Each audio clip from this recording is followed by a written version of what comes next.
क्या ऐसा कभी हो सकता है कि किसी की उम्र या खूबसूरती छीनकर काले जादू की मदद से किसी और इंसान को दे दी जाए?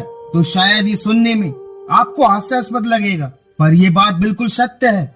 इंदौर का एक ब्यूटी पार्लर जिसमें कामिनी नाम की औरत काला जादू करके छोटी उम्र की लड़कियों की उम्र और खूबसूरती छीनकर अपने महंगे और अमीर क्लाइंट्स को बस सूरत से खूबसूरत बना देती थी। हमारे बड़े बूढ़े अक्सर कहा करते थे कि हमारे कटे हुए बालों या नाखूनों को यहाँ वहाँ नहीं फेंकना चाहिए, सीधा उन्हें कूड़े में फेंक देना चाहिए, क्योंकि अपने शरीर से जुड़ी हुई हर चीज हमसे जुड़ी होती है और उसका गलत इस्तेमाल हमें काफी तकलीफ पहुंचा सकता है।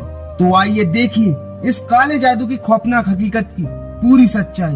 एपिसोड की शुरुआत होती है और हम एक लड़की को उस ब्यूटी पार्लर में देखते हैं जब वो काम से अपने घर जा रही थी कि तभी उससे एक कमरे से किसी लड़की की रोने की आवाज आ रही थी और उस रोने की आवाज का पीछा करते जब वो लड़की उस रूम में पहुंचती है तो उसकी आंखें फटी की फटी रह जाती हैं। वो देखती है कि एक लड़की एक कोने में बैठी रो रही है और उसकी आंखों से खून निकल रहा है और वो लड़की हार्ट अटैक आने की वजह से मारी जाती है। जिसके बाद स्टोरी प्रेजेंट में आ जाती है और हम सुनेत्रा नाम की लड़की को देखते हैं जो उसी ब्यूटी पार्लर में सफाई का काम करने के लिए आई थी। और तभी एक जीतू नाम का आदमी उससे कहता है ये पार्लर काफी अजीब है, ज्यादा दिन तक कोई भी लड़की यहाँ टिक नहीं पाती, 2 महीने में चौथी लड़की हो तुम, पता नहीं अंदर क्या होता है, या तो लड़कियां गायब हो जाती हैं या उन्हें कुछ हो जाता है। तुमसे पहले एक लड़की थी रजीता, बेचारी वो तो हार्ट अटैक की वजह से मारी गई। और तभी कामिनी वहां जाती है जो कहती है अंदर चलो, काफी काम पड़ा है, काम करने से ज्यादा काम समझना जरूरी है। वहीं जब सुनेत्रा अंदर काम कर रही होती है कि तभी पार्लर के अंदर 2 औरतें आपस में बात कर रही थी कि मिसेस पालीवाल, कामिनी जी के हाथों में जादू है जादू, वो जिसका भी ब्यूटी ट्रीटमेंट करती हैं उसकी तो काया ही पलट जाती है।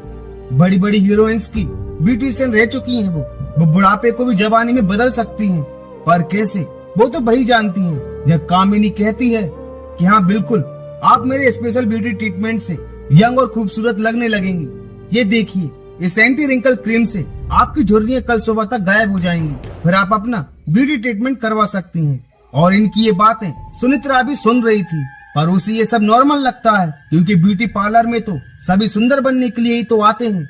वहीं जब शाम को सफाई करते समय सुनेत्रा जब डेजी से पूछती है कि क्या मैं इन बालों को बाहर फेंक दूं, तो डेजी मना करती है कि उन्हें वहीं रहने दो, उन बालों की हमें जरूरत है।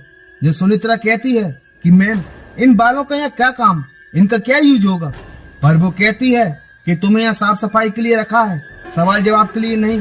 और जब सुनेत्रा सफाई करते करते एक रूम की तरफ जाती है तो डेजी झट से उस रूम का लॉक लगा देती है और तभी सुनेत्रा को एक लड़की कुर्सी पर बैठी दिखाई देती है और उसका चेहरा देखकर सुनेत्रा के रोंगटे खड़े हो जाते हैं। और तभी लाइट भी चली जाती है और जब कैंडल जलाकर वो देखती है तो वहाँ कोई नहीं था, जो उसे काफी अजीब लगता है और वो वहाँ से भाग जाती है, जिसे भागते जीतू भी देख लेता है। वही सुनेत्रा अब काफी डर चुकी थी और वो वापस उस ब्यूटी पार्लर में दोबारा नहीं जाना चाहती थी, पर उसकी माँ उसे समझाती है कि बेटी, अगर तुम काम पर नहीं जाओगी तो इस घर का लोन हम कैसे चुकाएंगे, ये घर भी हमसे छिन जाएगा। पर सुनेत्रा कहती है कि माँ, उस पार्लर में कुछ तो अजीब है, मैंने एक लड़की को देखा, वो काफी डरावनी लग रही थी। नहीं माँ, मैं वापस नहीं जाऊंगी। और उसकी माँ कहती है कि बेटा, ये तुम्हारा वहम होगा, और वैसे भी साफ सफाई के काम के कोई पार्लर इतना पैसा थोड़ी ही देता है, 2-4 दिन काम करके देख लो, अगर मन ना लगे तो वो काम छोड़ देना। और सुनेत्रा को माँ की बात ठीक लगती है और अगले दिन वो फिर से पार्लर चली जाती है। जब कामिनी उसे डांटती है कि तुम लेट कैसे हो गई, जाओ जाके अपना काम करो। जब सुनेत्रा देखती है कि मिसेस पालीवाल की आंखों की झुर्रियां पूरी तरह से गायब हो गई हैं, वो भी एक दिन में, जो उसे थोड़ा अजीब लगता है। वही सुनेत्रा कामिनी से कहती है कि मैम, मैंने कल रात यहाँ कुछ अजीब देखा था, एक लड़की को देखा था, वो काफी रो रही थी। जिसे सुनकर कामिनी कहती है कि डेजी मोना, मिसेस पालीवाल को स्पेशल ब्यूटी ट्रीटमेंट के लिए ले जाओ। और सुनेत्रा से कहती है कि देखो सुनेत्रा, लोगों ने इस ब्यूटी पार्लर के लिए अपनी मनगढ़ंत कहानियां बना रखी हैं और वो तुमने भी सुनी होंगी और तुम्हें वहम हो गया होगा, हमें क्यों कभी कोई दिखाई नहीं दिया। और ठीक है, लो मैं ये तुम्हें काला धागा बांध देती हूँ, ये तुम्हें बुरी नजर से बचाएगा और अब वहाँ पर ध्यान मत दो, अपने काम पर ध्यान दो। और शायद सुनित्रा ने वो काला धागा बांधकर गलती कर दी थी। वहीं एक अमीर लेडी मिसेस रायचंद वहाँ आती हैं, जो दिखने में काफी बदसूरत लग रही थी। जब कामिनी कहती है कि मिसेस रायचंद घबराइए मत, शादी में आप ब्यूटी क्वीन लगेंगी। वही कामिनी मोना से कहती है कि आज तुम सुनित्रा को हमारा स्पेशल ब्यूटी ट्रीटमेंट दो, हमारे स्टाफ भी तो ब्यूटीफुल लगना चाहिए। जिसे सुनकर सुनित्रा भी खुश हो जाती है कि आज उसका मेकअप इस पार्लर में होगा। वही मोना सुनित्रा के बाल काटती है, नाखून काटती है, फेस पैक करती है और बालों, नाखूनों और फेस पैक को मोना संभाल कर रख लेती है।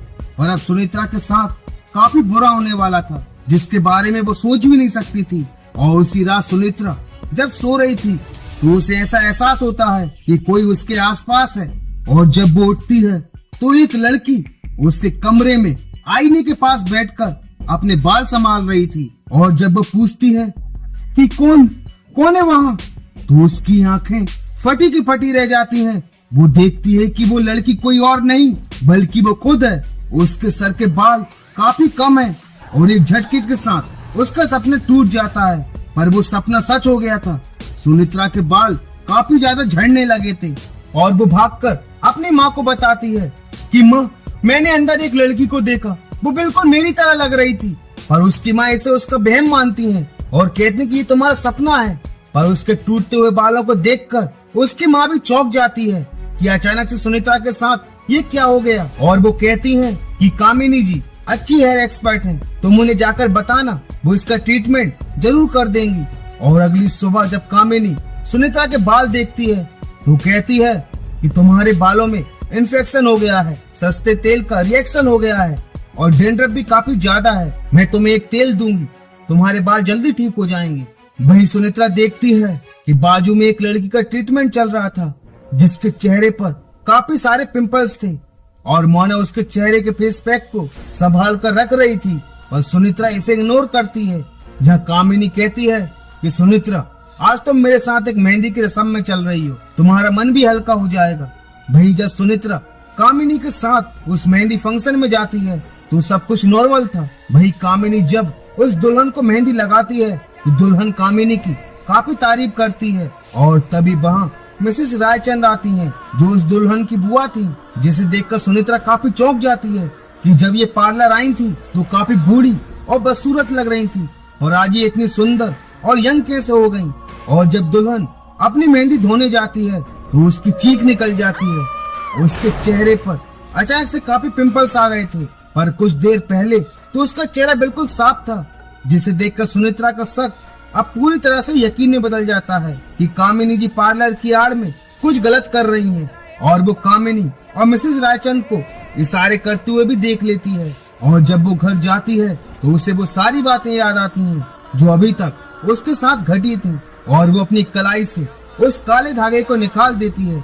वहीं अगली सुबह पार्लर में जाने से पहले सुनित्रा जीतू जी से मिलती है और उनसे यह पहले काम करने वाली लड़की रजिता के बारे में पूछती है। जहाँ जीतू बताता है कि रजिता की तबीयत एक दिन अचानक से बिगड़ गई। पहले तो उसके बाल गिरने लगे, चेहरे पर झुर्रियां पड़ने लगी, वो काफी कमजोर हो गई थी और एक दिन हार्ट अटैक से उसकी मौत हो गई। वैसे तुम उस रात पार्लर से भागी क्यों थी? मैंने तुम्हें आवाज भी लगाई थी पर तुमने सुना नहीं। और उससे पहले कि सुनित्रा उसे कुछ बताती, मोना उसे अंदर आने के लिए कहती है, पर जीतू को अब कुछ गड़बड़ नजर आने लगी थी। वहीं कामिनी सुनित्रा के ऊपर एक लोशन का टेस्ट करना चाहती थी, पर सुनित्रा मना करती है कि मैम मुझे नहीं लगाना। पर कामिनी के बार बार कहने पर सुनित्रा वो लोशन लगवा लेती है और उनकी एक क्लाइंट मिसेस दीवान को लेकर तीनों अंदर चली जाती हैं। पर तभी वो लोशन वाली बोतल अपने आप ही हिलने लगती है और सुनित्रा को वो लड़की दिखाई देती है, जिसे देखकर वो वहां से भाग जाती है और वो बोतल नीचे गिर जाती है, जिसका लोशन किसी लिक्विड की तरह उबल रहा था। और जब सभी बाहर आते हैं तो सुनित्रा गायब थी। वहीं अब सुनित्रा की हालत दिन ब दिन खराब होती जा रही थी। उसके बाल झड़ने लगे थे, चेहरे पर झुर्रियां आ गई थी और जवानी में ही वो किसी बूढ़ी औरत की तरह दिखने लगी थी। जहाँ उसकी माँ भी काफी परेशान हो गई थी कि सुनित्रा की अचानक से ऐसी हालत कैसे हो गई। वही सुनित्रा जब कई दिनों तक पार्लर नहीं गई और जीतू को वो दिखाई नहीं दी तो वो एक दादी के साथ सीधा उसके घर पहुँच गया, जहाँ वो कहता है कि मैं जीतू हूँ। सुनित्रा जहाँ काम करती है उसी से लग के मेरी भी दुकान है। सुनित्रा कहाँ है?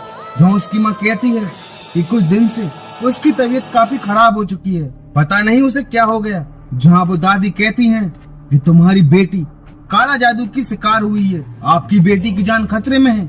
जब जीतू ने मुझे बताया तो मैं खुद उस पार्लर में गई और देखकर ही समझ गई कि क्या मामला है। कामिनी कम उम्र की लड़कियों पर अपना काला जादू करती है, उनकी उम्र और खूबसूरती छीनकर दूसरों को दे देती है और उनसे काफी सारा पैसा छापती है और धीरे धीरे काले जादू की शिकार हुई लड़कियां मारी जाती हैं। ये सुनित्रा कहती है तो फिर हमें पुलिस में कंप्लेंट कर देना चाहिए, पर जीतू कहता है कि इस काले जादू वाली बात पर पुलिस विश्वास नहीं करेगी। जहाँ दादी सुनित्रा को एक आइडिया बताती हैं और सुनित्रा अगले दिन पार्लर पहुंच जाती है और कामिनी को अपनी बीमारी की बात बताती है और माफी मांगती है कि मैं बीमारी की वजह से काम पर नहीं आई, मुझे काम पर वापस रख लीजिए, मुझे पैसों की काफी जरूरत है। जब कामिनी कहती है कोई बात नहीं, तुम काम करो और जल्दी ही तुम ठीक भी हो जाओगी। और उसी रात कामिनी सुनित्रा से कहती है कि चलो मैं तुम्हें घर तक छोड़ दूं। जहाँ सुनित्रा कहती है कि मैम मैं काम खत्म करके चली जाऊंगी। और उनके जाने के बाद सुनित्रा जीतू को फोन लगाती है, जहाँ वो कहता है कि तुम अंदर सबूत ढूंढो, मैं बाहर नजर रखता हूँ, अगर कोई आएगा तो मैं तुम्हें बता दूंगा। वही सुनित्रा सीधा उसी रूम की तरफ जाती है, पर वो तो लॉक था। पर तभी उसे एहसास होता है उसके पीछे कोई है और लॉक अपने आप ही खुल जाता है और अंदर जाकर उसे काफी सारे रूम मिलते हैं, पर सभी लॉक थे। पर एक कमरा खुला था जहाँ उसे तंत्र मंत्र का सामान और कई सारे जार दिखते हैं, जिनमें उन सभी लड़कियों के फोटो के साथ उनके बाल, नाखून, फेस पैक और भी बहुत कुछ रखा हुआ था। और उसे अपने फोटो के नीचे उसके भी शरीर से जुड़ी हुई चीजें रखी हुई थी। और तभी कामिनी, डेजी और मोना भी वहाँ जाती हैं, क्योंकि उन्हें शक हो गया था कि सुनित्रा कुछ गड़बड़ करना चाहती है, क्योंकि उसने वो काला धागा जो निकाल दिया था। जब कामिनी कहती है तुम यही सोच रही हो ना कि जीतू ने तुम्हें फोन करके क्यों नहीं बताया कि हम आने वाले हैं। जीतू बाहर बेहोश पड़ा है और तुम जो ये जार देख रही हो इसमें बदसूरत को खूबसूरत और बुढ़ापे को जबान बनाने की सिद्धि रखी हुई है। अपने काले जादू के दम पर जो जैसा बनना चाहता है या दूसरों को बनाना चाहता है, मैं वैसा बना सकती हूँ। बाकी लड़कियाँ तो अपने आप ही मर गयी, पर लगता है तुझे अपने ही हाथों से मानना पड़ेगा। पर उससे पहले आखिरी बार तो तुम हमारे काम आ जाओ। ये लोशन उस औरत का है जिसे स्किन की गंभीर बीमारी थी। ये लोशन मैं तुम्हें लगाकर उस औरत को सुंदर बनाऊंगी। और तीनों उसे पकड़कर वो लोशन लगाने लगती हैं। पर तभी सुनित्रा को वो लड़की फिर से दिखाई देती है और इससे पहले कि वो तीनों उसे वो लोशन लगा पाती, उस लड़की की आत्मा सुनित्रा के अंदर प्रवेश कर जाती है और वो तीनों को धक्का देकर उस लेप को तीनों को लगा देती है। और वहीं जीतू को भी होश आ जाता है और वो वहाँ कुछ लोगों को बुलाकर कहता है कि अंदर एक लड़की की जान खतरे में है। कामिनी इस पार्लर के अंदर काला जादू करती है, जो छोटी लड़कियों की उम्र और खूबसूरती छीनकर दूसरों को दे देती है। भले ही आप मेरी बात पर विश्वास ना करें, पर अंदर जाकर आपको सब सच पता चल जाएगा। और सभी गेट तोड़कर अंदर चले जाते हैं।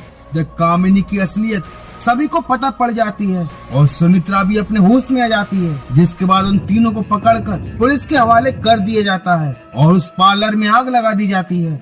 ऐसा माना जाता है कि सुंदरता पाने के लिए काले जादू का इस्तेमाल आज से नहीं बल्कि हजारों सालों पहले से होता आ रहा है। विश्व के हर कोने और सभी कल्चर्स में इसका जिक्र है। क्लियोपेट्रा के बारे में सबने सुना होगा। कहा जाता है कि वो अपनी सुंदरता बढ़ाने के लिए काले जादू का इस्तेमाल करती थी। और यहाँ तक भी सुनने में आया है कि कई एक्ट्रेसेस और मॉडल्स भी इस तरह की प्रैक्टिस में इन्वॉल्व रही हैं। क्या वाकई काले जादू से सुंदरता बढ़ाई जा सकती है या किसी की उम्र छीनकर दूसरों को यंग बनाया जा सकता है? ये तो डिबेट का विषय है। आप क्या सोचते हैं मुझे कमेंट में जरूर बताना। And thank you so much for watching this video.